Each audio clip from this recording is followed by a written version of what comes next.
Assalomu alaykum. Men uchun aziz bo'lgan hurmatli aka-ukalar, opa-singillar, ustozlar, hammalaringni yana bir bor kirib kelgan 2026-yil yangi yillaring bilan yana bir bor tabriklab qolaman.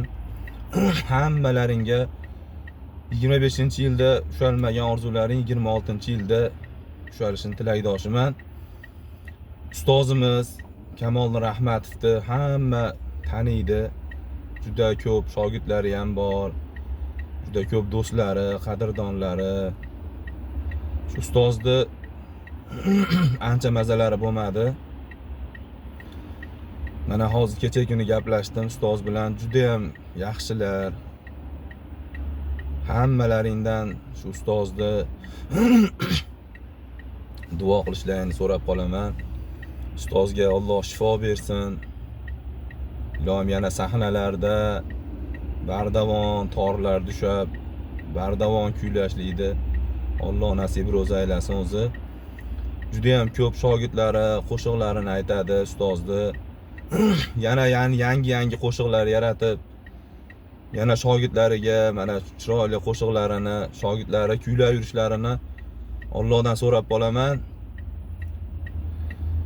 Ustozni hammalaring duo qilinglar, ilohim Alloh shifo bersin ustozga. Qo'shiqlari bor, bir to'rt qatorini aytib berish shu qo'shiqlarini endi sizlarga ham.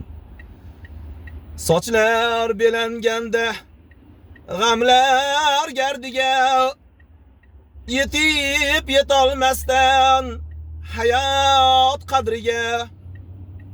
Sochlar belanganda g'amlar gardiga yetib yetolmasdan hayot qadriga.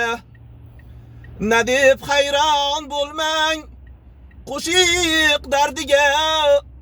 Bu sizni dardingiz, bu bizni faryod. Bu sizni dardingiz, bu bizni faryod. Ilohim sog' bo'lsinlar ustoz, umrlari uzoq bo'lsin. Yana sahnalarda ko'plab ko'rishlikni Alloh o'zi nasib ro'za aylasin. Hammalaring sog' bo'linglar, salomat bo'linglar.